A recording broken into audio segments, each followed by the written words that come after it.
How much do you think it will cost for us to basically bribe every American to drive an electric car? Well, Senator, excuse me, Dave Sweeter with the Alliance for Automotive Innovation. I would just underscore your original question with this. There's really two things at play as it relates to what's happening. How much money do you think it'll cost to bribe the American people enough to make them drive electric cars, to move those numbers? Electrification's increasing as it relates to cost. Only a fraction of currently eligible vehicles are eligible for the federal tax credit. So, how much do you think it'll cost, David? Senator, I think I quoted earlier that... I'm calling on you, sir. Apologies. How much do you think it'll cost? It ultimately depends on consumer adoption. You don't know, do you? We don't have an exact figure. You think we'll just keep throwing money at it until we hit the jackpot? How about you, Mr. Davis?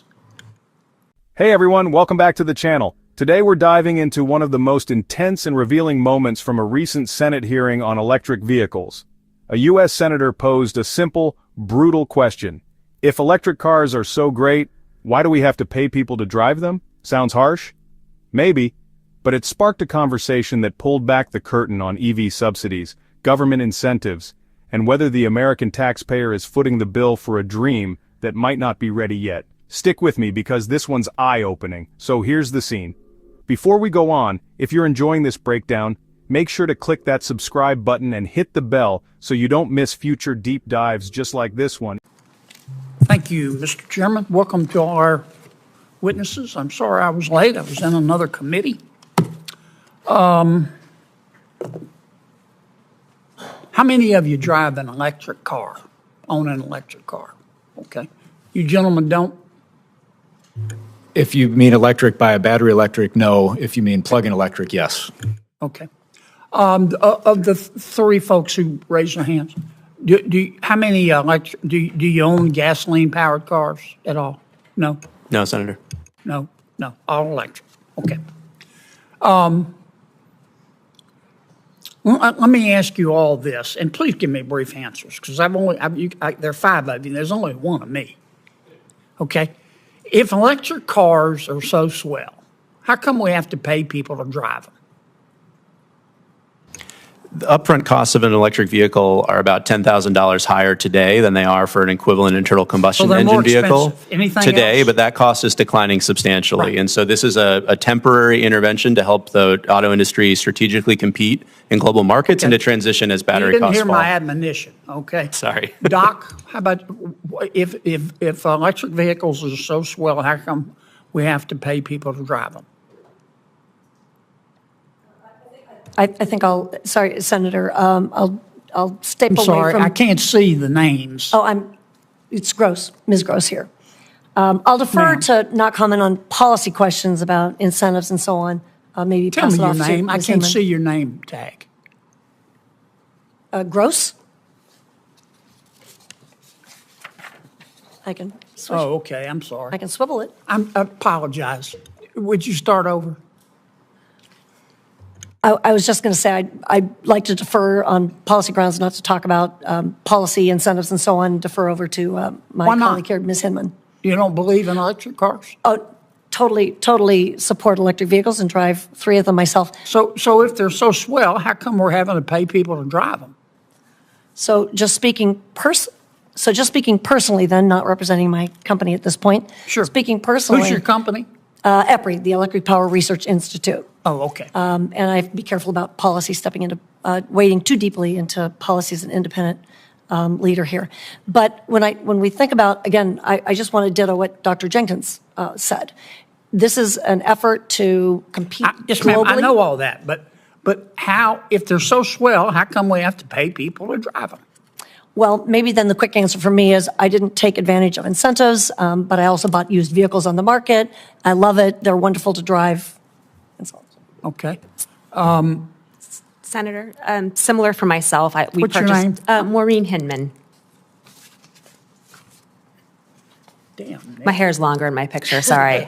I'm sorry. I don't even know who I'm talking to. Go ahead, Ms. Hinman.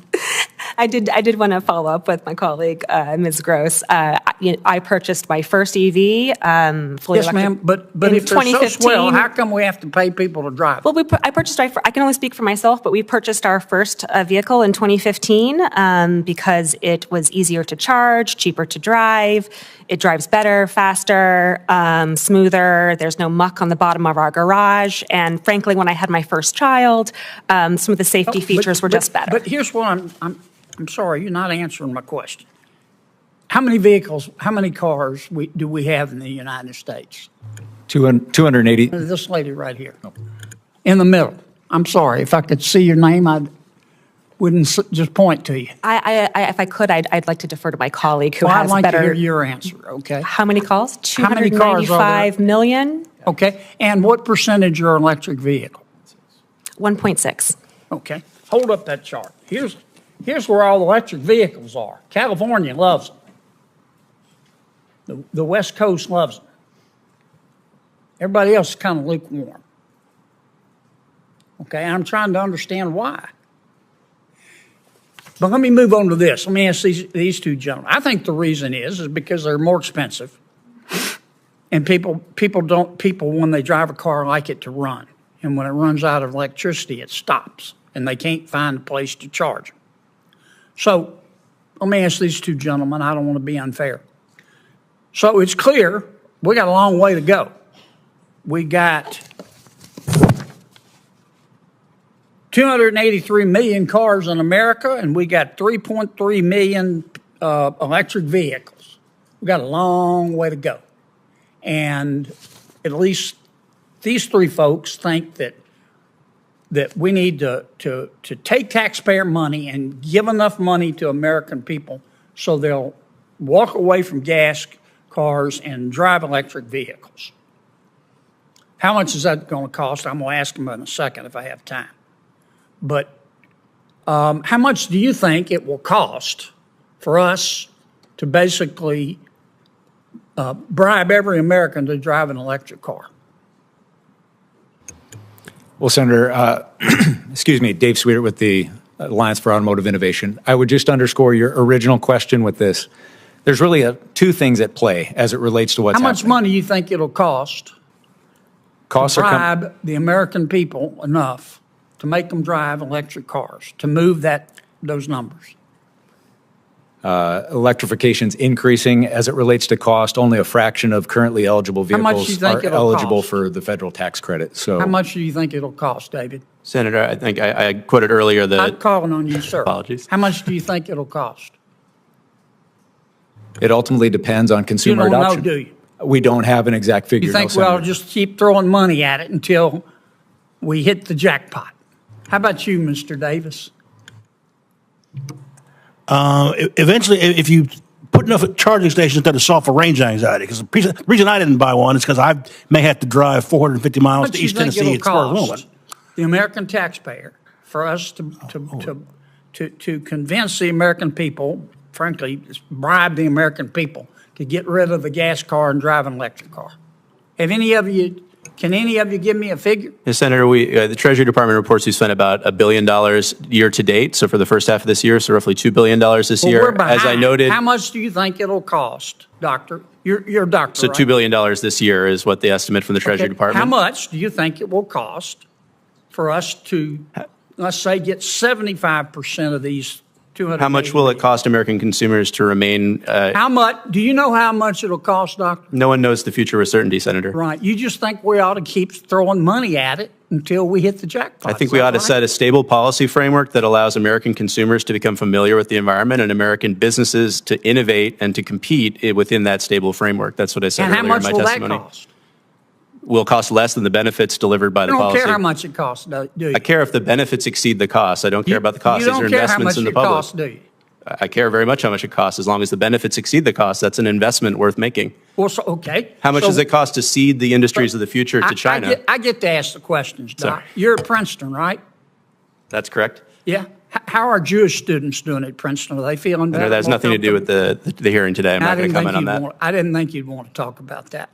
Do any of you have any idea how much it would cost Senator, to get, say, 75% of the American people Senator, driving electric cars?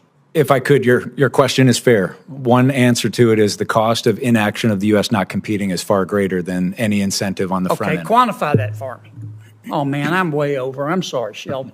Quantify that for me, because here's Why don't you wrap up with this, because I think I will. Everybody's had a chance to try to answer your question, and here's you're my repeating problem. it at this Okay, point. we all want clean air. We all want bright water. We all want to eat, and we all want to live indoors.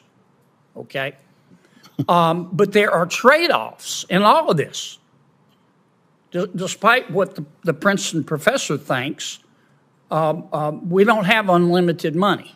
This is not Princeton. So we have to decide the cost and the benefits. And nobody seems to be able to quantify the costs. They just say, keep throwing money at it, throwing money at it, throwing money at it. And nobody can really quantify the benefits, except if we don't do it, then we're all going to die. And when I go back to my people and say, your electricity costs have gone up 30%, but it's for a good cause. Why, Kennedy? Because you're going to die if we don't do it. Why, Kennedy? Because a professor at Princeton says so. That doesn't work for most Americans. Can you answer that for me? You see my frustration. I love driving an electric car. I think they're really cool. But the median household income in my state's $55,000. Our Princeton professor probably makes that in a week. Okay? They don't care what they think at Princeton. Can you answer that for me, guys? I can't answer how much it's going to cost, but I can tell you that just last year alone, China in the EV market subsidized it by $12.4 billion, and that's their annual spend. It's more than, even with in our best year, it's more than two-thirds of the United States spends. But let me ask you a question. How much will it cost China to become carbon neutral by 2050? I am very concerned. Well, they won't, but I'm more concerned about the risk to the U.S. economy of losing the auto manufacturing industry. How much would it cost them? Do you know? See, nobody talks about the cost. I'll tell you how much it'll cost them. It'll cost them $1 trillion a year starting today to be carbon neutral by 2050. You know how much it'll cost Russia? $250 billion a year. 3 times what their defense budget. Now, if you believe that Vladimir Putin is going to spend $250 billion for climate change, then you'll never own your own home. So we go spend all this money, which y'all can't quantify. We just keep spending. They don't spend the money. They're at an advantage, and you know how much world temperatures are lowered? None. Zero, zilch, nada. And I can't believe our chairman hadn't cut me off. But I am done. Now's your moment. Thank you, Senator Kennedy, for your enthusiastic participation in this hearing. I just wish we had time to talk about all this. I think this is fascinating.